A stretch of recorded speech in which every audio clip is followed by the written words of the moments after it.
The girl held a doll on the auction stand, until a cowboy took her down. The girl couldn't have been more than 8 years old, standing on that splintered wooden platform, like a sparrow caught in a storm. Her bare feet gripped the rough boards, while dust swirled around the makeshift auction stand in the center of Millfield's main street. She clutched a cornhusk doll against her chest, its faded blue dress the only color in a world gone brown with drought and desperation. Men shouted numbers into the scorching air. $20. $30. The auctioneer's voice cracked like a whip over the crowd, but the girl never moved, never blinked, just stared straight ahead with eyes that had seen too much. Her hair hung in tangles around a face that should have been laughing, should have been running through fields instead of standing silent as stone while strangers decided her fate. Thomas Garrett sat his horse at the edge of the crowd, his weathered hands tight on the reins. The sight of her hit him like a punch to the gut, not because she was small or afraid. Hell, the frontier was full of orphan children sold like livestock. No, it was the way she held that doll, protective and fierce, like it was the only thing in the world that still belonged to her. $40 came from a man in a brown vest, $50 from another, the auctioneer, a thick-set man named Silas Crane with gold teeth and soft hands, grinned like a coyote over fresh kill. His voice boomed across the street, promising the crowd that this one was special, this one would work hard and cause no trouble. Thomas knew that voice, had heard it 15 years ago on another day when dust filled the air and good people stood by while evil wore a smile.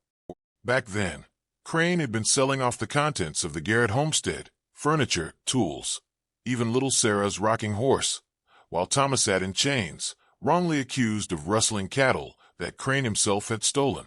By the time the truth came out, Sarah was dead of fever and his wife had disappeared into the wilderness, broken by grief and shame. The bidding reached $60. Crane's voice rose higher, sweeter, promising the girl would be a fine addition to any household.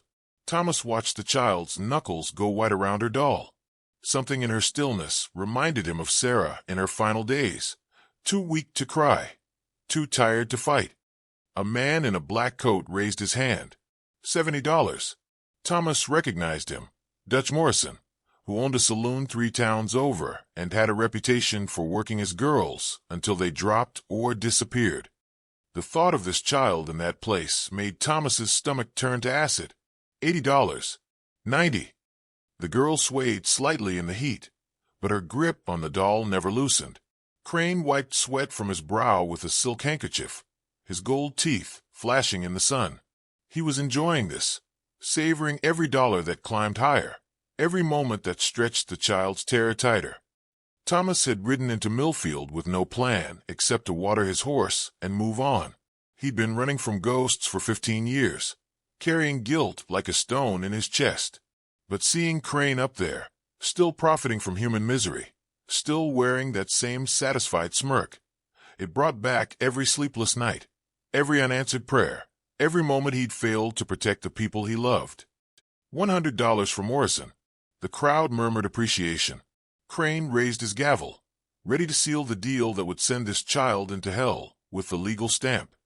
Thomas spurred his horse forward through the crowd. $200. The words cut through the heat, like cold steel. Heads turned. Crane's gavel froze mid-swing. Morrison's face darkened with anger, but $200 was more than most men saw in a year.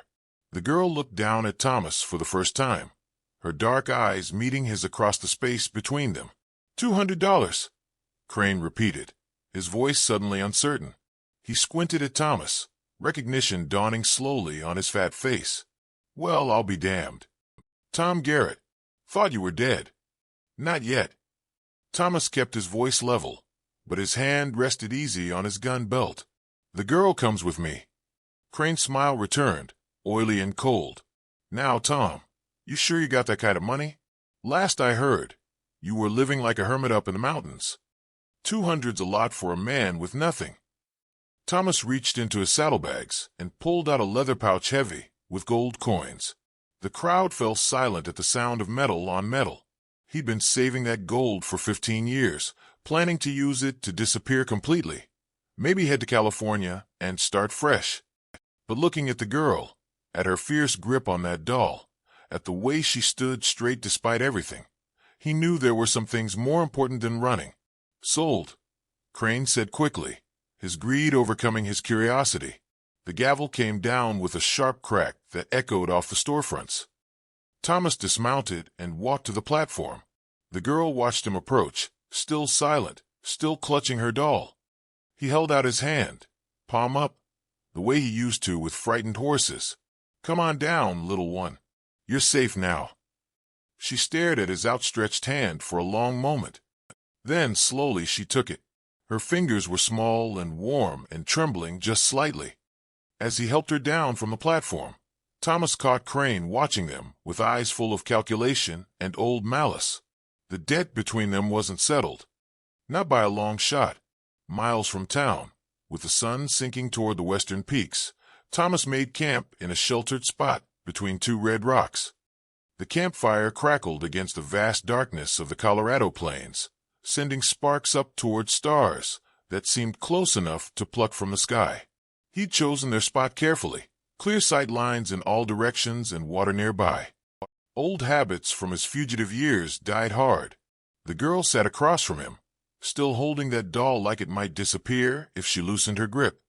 She hadn't spoken a word since he'd lifted her down from the auction platform, hadn't eaten the beans and hardtack he'd offered, hadn't even acknowledged his existence except for those quick, darting glances when she thought he wasn't looking. Thomas poked at the fire with a stick, sending embers swirling into the night air. The silence between them felt heavier than the mountain peaks rising black against the stars. He'd rescued her on impulse, driven by old anger and older grief, but now that they were alone together, he realized he had no idea what came next.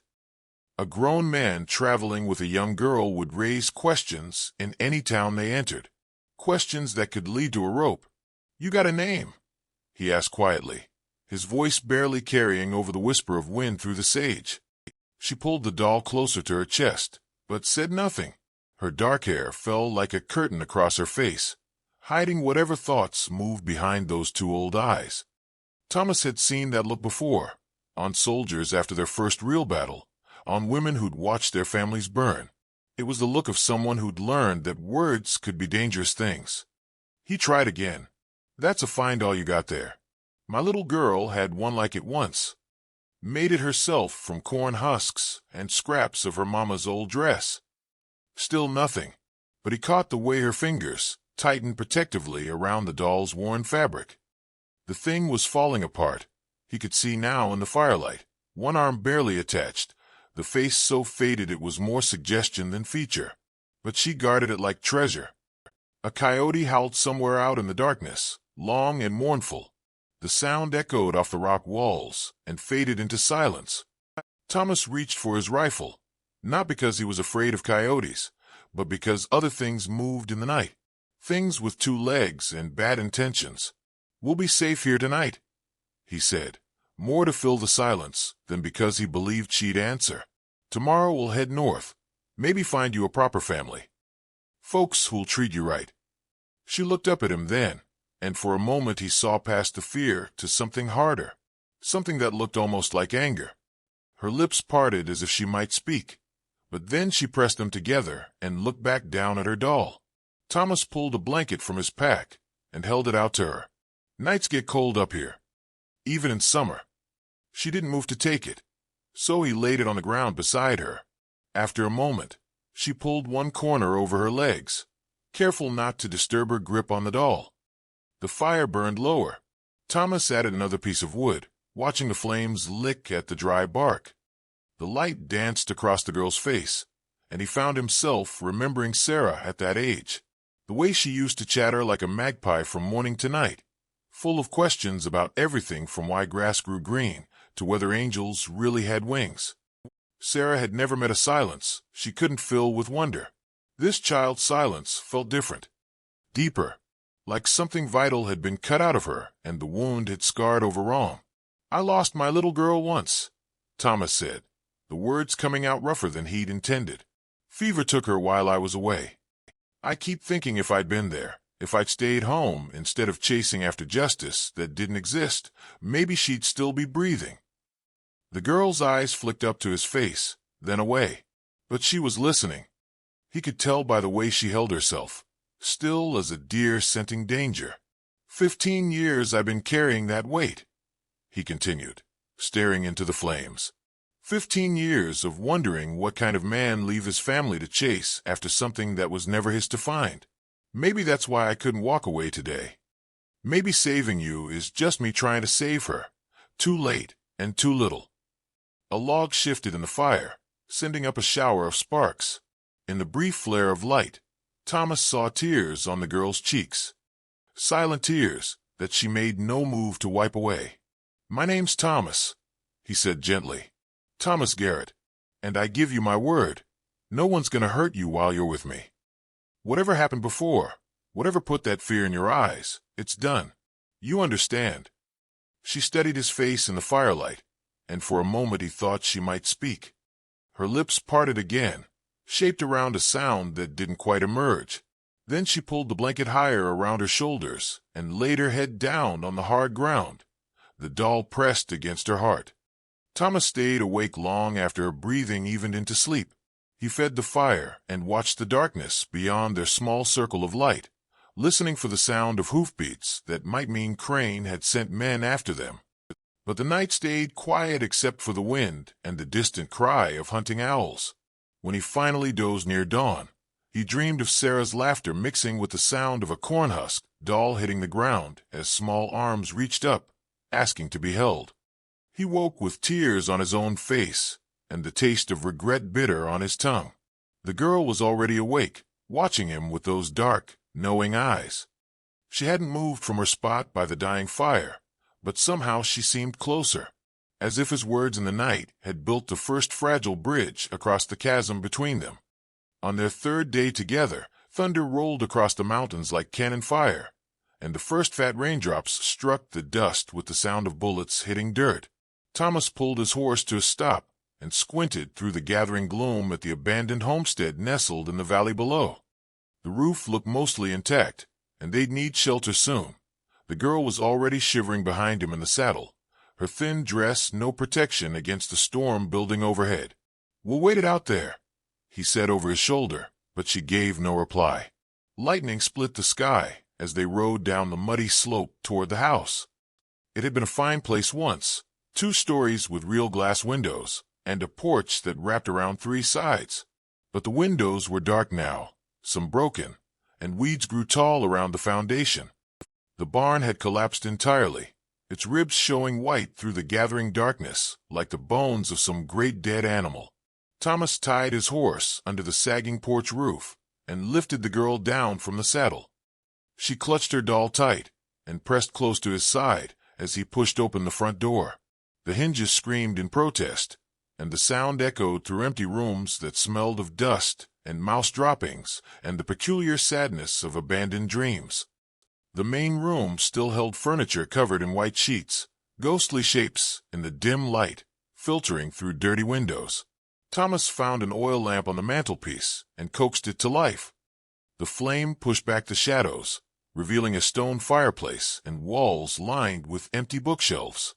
Family photographs still hung in faded frames, a young couple with hopeful faces, children in Sunday clothes, moments of happiness preserved in silver and glass. Rain began to drum against the roof in earnest. The girl wandered deeper into the house while Thomas built a fire in the fireplace, using kindling from a wood box that someone had left behind. The flames caught and spread, filling the room with dancing light and blessed warmth. He heard her gasp from somewhere upstairs. Not a sound of fear, but of discovery. Thomas climbed the narrow staircase, following the creak of floorboards to a small room at the end of the hall. The door stood open, and lamplight from below cast long shadows across what had once been a child's bedroom. The girl stood in the center of the room, staring at something hanging from a wooden peg on the far wall. Thomas stepped beside her and felt his breath catch in his throat. It was a child's dress, blue calico with tiny white flowers, preserved by the dry mountain air as if waiting for small hands to take it down and put it on. Below the dress, scattered across the floor, lay a collection of toys, a wooden horse with a broken leg, a set of child-sized teacups, a ball of yarn unraveled into colorful tangles. And there, propped against the wall like it had been carefully placed, sat another corn-husk doll. This one wore a dress of the same blue calico, and its face had been painted with careful strokes of love. The girl walked to the doll and knelt beside it, still holding her own ragged treasure. For a long moment, the two dolls faced each other like old friends meeting after years apart. Then she reached out with one small finger and touched the painted face, gentle as a whisper. Thomas felt something break open in his chest. He sank down on the dusty floorboards, his legs suddenly too weak to hold him. The sight of those two dolls, one cherished and one abandoned, brought back memories he'd tried to bury for 15 years. Her name was Sarah, he said, his voice hoarse with unshed tears. My little girl. She had hair the color of wheat and a laugh that could chase away any storm. Used to follow me around the ranch, asking a million questions, wanting to help with everything from mending fences to birthing calves. The girl looked up at him, her dark eyes reflecting the lamplight from downstairs. She was listening, he realized. Really listening, in a way she hadn't before. She got sick the winter I turned outlaw, Thomas continued, the words tumbling out like water through a broken dam. Fever that wouldn't break. Her mama sent word, begging me to come home, but I was too proud, too angry at the world to listen. Thought justice mattered more than family. Thought clearing my name was worth more than holding my dying daughter's hand. Thunder crashed overhead, shaking the old house down to its foundations. Rain lashed against the windows with increasing fury, but inside the small room, time seemed to stand still. The girl set her doll down beside the painted one, then crawled across the dusty floor to sit beside Thomas. By the time I made it home, she was already in the ground, he whispered. Cold earth over the brightest light I ever knew. Her mama couldn't even look at me. Packed up and left that same night. Said she never wanted to see the man who'd chosen vengeance over love. The girl reached out then, slowly, carefully, and placed her small hand over his weathered one. Her touch was warm and real and alive, and it anchored him to the present moment when grief threatened to pull him under completely. I tried to find them, my wife, my life, some way to make it right, Thomas said. But some mistakes can't be undone. Some choices echo so loud they drown out everything else. So I ran. 15 years of running from a ghost that lives in my own heart. The girl's fingers tightened around his hand.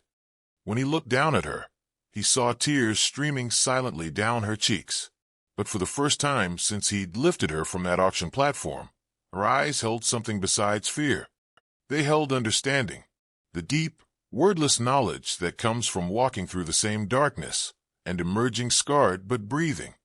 Outside, the storm raged with renewed fury, but inside the abandoned house, surrounded by memories of children who'd played in these rooms and loved these toys, Thomas Garrett began to understand that maybe saving this girl was his chance to save something in himself. Something he'd thought was lost forever in the bitter mathematics of regret. The sound of hoofbeats the next morning echoed off the canyon walls like drumbeats announcing war. Thomas crouched behind a boulder on the ridge above, watching 4 riders pick their way along the narrow trail below. Even at this distance, he recognized Silas Crane's bulk in the saddle, his gold teeth catching the morning sun as he barked orders to his men. They'd been tracking for hours now, ever since Thomas and the girl had left the abandoned homestead. He tried to cover their trail, but Crane had hired Billy Navarro, a half-breed tracker who could follow a whisper through solid rock. The man rode point now, his dark eyes scanning every overturned stone, every bent blade of grass. The girl pressed close against Thomas's side, her doll clutched tight against her chest. She'd been jumpy all morning, starting at every sound, as if she could sense the hunters closing in. Smart girl. Thomas had underestimated how badly Crane wanted them back. $200 was a fortune, but this felt personal.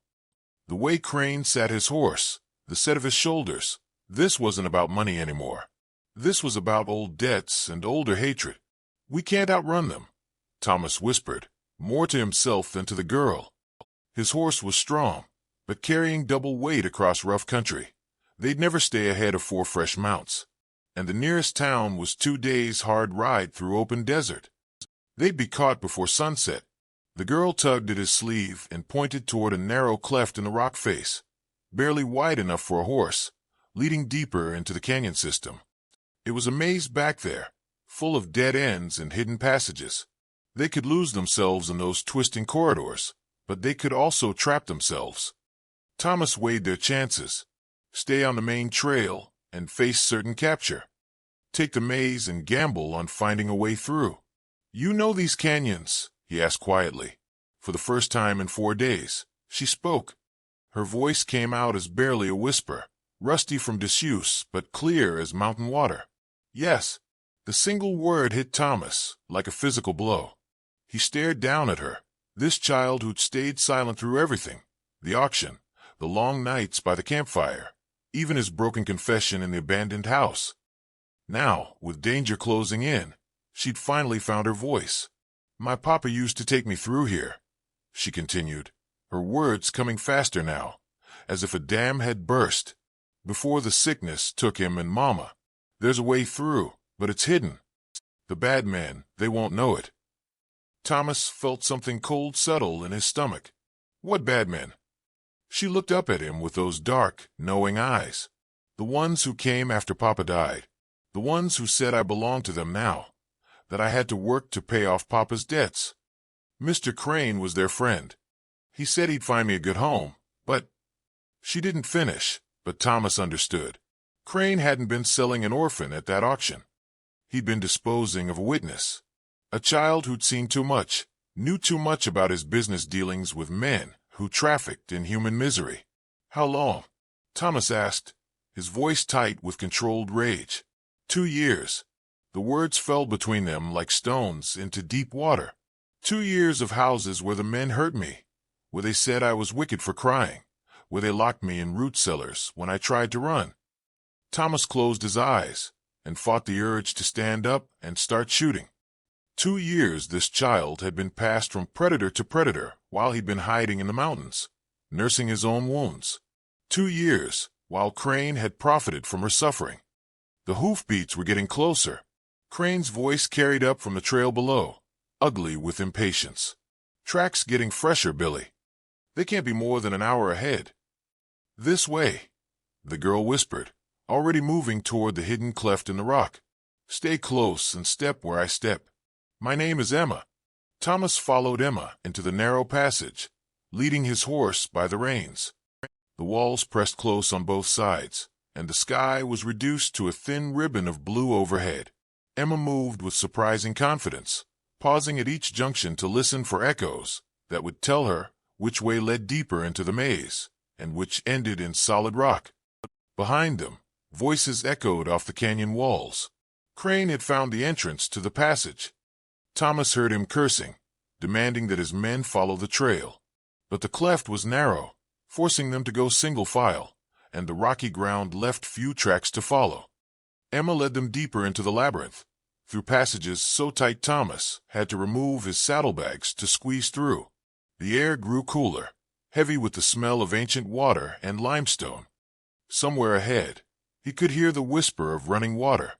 "There," she said, pointing toward a wall of rock that looked solid but had a gap barely wide enough for a man to slip through sideways. "It opens up on the other side. Papa called it the secret door." Thomas looked back down the passage. He could still hear Crane's men, but they were farther away now, their voices confused and frustrated. Emma's knowledge of these hidden ways had bought them time, but not safety. Eventually, Crane would post guards at every exit from the canyon. They could hide for a while, but they couldn't hide forever. Emma was watching him, and he realized she understood their situation as clearly as he did. At 8 years old, she'd learned lessons about survival that most adults never faced. Her silence hadn't been fear. It had been strategy, a way to stay invisible until she found someone she could trust. "There's more," she said quietly, "about Mr. Crane, about the men he works with.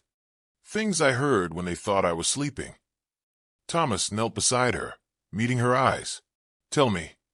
And in the growing shadows of the hidden passage, With the sound of their hunters echoing off the walls, Emma began to speak about horrors that would make even the hardest frontier justice seem merciful by comparison. Wagon trains that stopped at Crane's ranch, children who disappeared in the night, ledgers filled with names and prices. A network of human trafficking that stretched from Texas to California, with Crane as one of the key brokers. Emma had been met for a buyer in San Francisco, a rich man who collected pretty children like other men collected fine horses. By sunset, Thomas had made his choice. He crouched behind a fallen boulder, watching Crane's men spread out across the canyon mouth below.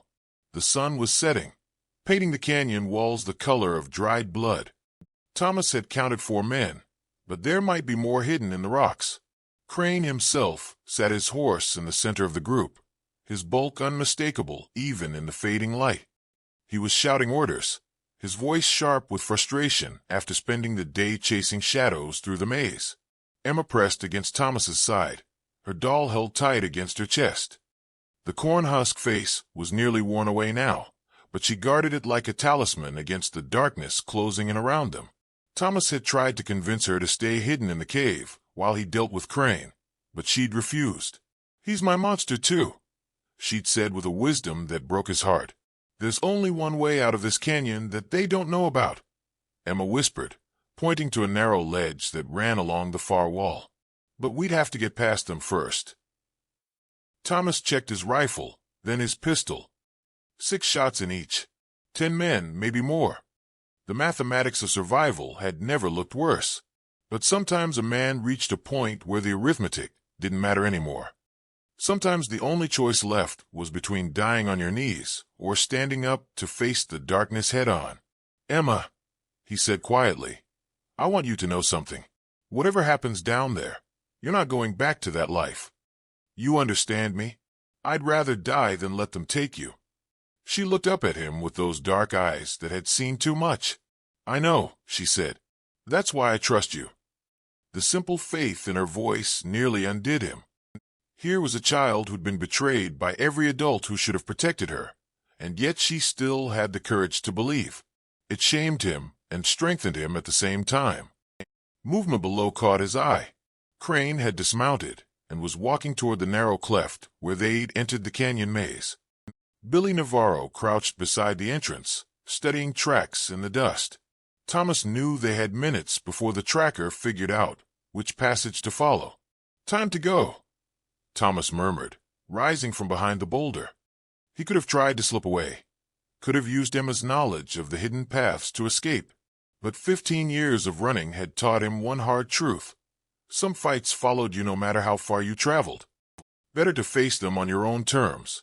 Thomas stepped out onto the canyon floor, his rifle ready. "Silas Crane." His voice echoed off the rock walls like a gunshot. Crane spun around, his hand reaching for his weapon. The other men scrambled for cover, but Thomas was already moving, using the rocks for concealment, making himself a harder target. "Tom Garrett," Crane called back, his voice full of false good humor. "Figured you were too yellow to show yourself. Come to return my property." "She's not property," Thomas replied, working his way closer through the shadows. "She's a little girl. Something you forgot how to see a long time ago." Crane laughed, the sound harsh and ugly. "Always the righteous one, weren't you, Tom? Even when you were rotting in my jail. Still thought the world owed you justice." A muzzle flash split the darkness. The bullet whined off the rock inches from Thomas's head. He rolled to new cover and returned fire, his shot taking one of Crane's men in the shoulder and spinning him around. 7 rounds left. "You want to know about justice?" Crane shouted. "I'll tell you about justice. Your precious wife didn't disappear after your girl died. I bought her, same as I bought this one. Sold her to a brothel in Denver. She lasted about 6 months before the laudanum got her." The words hit Thomas like physical blows. He'd spent 15 years wondering what had happened to Mary, imaging her starting a new life somewhere far from the pain. The truth was worse than any nightmare he'd carried. More gunfire erupted from the rocks. Thomas moved like a ghost through the shadows, his rifle speaking with deadly precision. Another of Crane's men went down, then another. But they kept coming, and he was running out of ammunition. A small hand touched his shoulder. Emma had followed him into the fight, moving silent as smoke through the chaos. She pressed something into his hand, extra cartridges she'd taken from his saddlebags. "Behind you," she whispered. Thomas spun and fired, catching Billy Navarro as he tried to circle around. The tracker fell hard, his rifle clattering across the rocks. 5 men down. How many left? Silence fell over the canyon, broken only by the sound of Thomas's harsh breathing. He reloaded quickly, his hands steady despite everything. Across the open space, he could see Crane crouched behind a boulder, his gold teeth glinting in the starlight. "Just you and me now, Silas," Thomas called out. "The way it should be," Crane replied. He stepped out from cover, his pistol drawn. 15 years I've been waiting for this." They faced each other across 20 yards of blood-soaked dust. Behind Thomas, Emma clutched her doll and watched with eyes that had seen too much violence, but still held faith in the possibility of justice. The shot, when it came, echoed through the canyon like thunder. Crane's pistol flew from his hand as Thomas's bullet found its mark. The fat man crumpled to his knees, clutching his shoulder, his gold teeth no longer gleaming. Thomas walked over and stood above him, his rifle trained on Crane's chest. "It's over, Silas. Your network, your business, all of it. Emma's gonna tell the law everything she knows." Crane looked up at him, with hatred burning in his eyes. "You think killing me changes anything? There's a dozen more just like me. That girl will never be safe." "Maybe not," Thomas said quietly, "but she'll have a chance. That's more than you ever gave her."